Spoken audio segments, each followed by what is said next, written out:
idea that invading spirits are inherently evil is largely a Judeo-Christian concept. Many religions and belief systems accept possession by both beneficent and malevolent entities for short periods of time as uncommon and not especially alarming aspects of spiritual life. Spiritualism, a religion that flourished across the Americas in the 1800s, is still practiced in a few places today, teaches that death is an illusion and that spirits can possess humans. New Agers have also long embraced a form of possession called channeling, in which spirits of the dead are said to inhabit a medium's body and communicate through them. Hundreds of books and even some symphonies have been allegedly composed by spirits. Would you be able to survive a state of being possessed by some sort of evil entity? If you're not sure, then you've come to the right place. I'm going to be sharing with you a few key methods on how to survive possession. Tip number 1, which is the most commonly known strategy when attempting to overcome a state of possession, even though technically is the least effective, none other than an exorcism. I'm pretty sure you've seen exorcisms being performed in movies or television, or have heard of the term passed down from generation to generation. Exorcisms are conducted by priests who use religious practices to lure out evil entities from a body. If you're not a part of some sort of religious group, there are alternatives, such as spiritual gurus out there who also aid people, or should I say, victims in cases involving possession. As I mentioned earlier, exorcisms is the most commonly defense used in regards to possession by evil or demonic forces. But let's be very clear.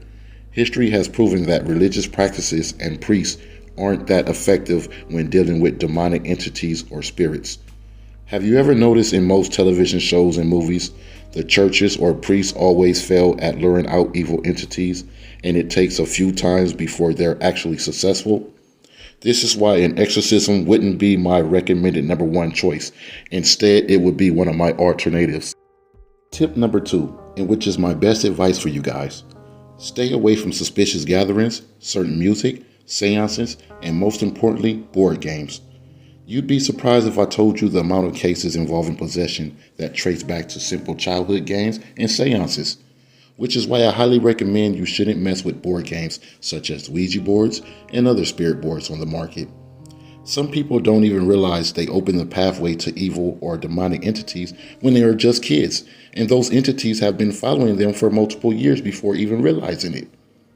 It is important to know that Ouija boards and other spirit boards are not games and should be taken very seriously and not a useful form of attempting to try to reach or connect with loved ones. Just as I described about board games, the same goes for seances such as light as a feather, stiff as a board, and also suspicious gatherings that may possibly have cult activities involved in it. To sum things up, don't mess with things you don't properly understand or are not knowledgeable of. The best way to beat possession is to avoid being possessed at all. Tip number 3, let go of self-attachments, self-doubt, and fear. This has become the easiest way for evil or demonic spirits to attach itself to a specific host. We as humans have a habit of holding on to things that are non-beneficial to us. You must remember, an entity is only as strong as you allow it to be, which means the stronger you are as the vessel, the weaker the entity is. Thanks for watching. See you next time.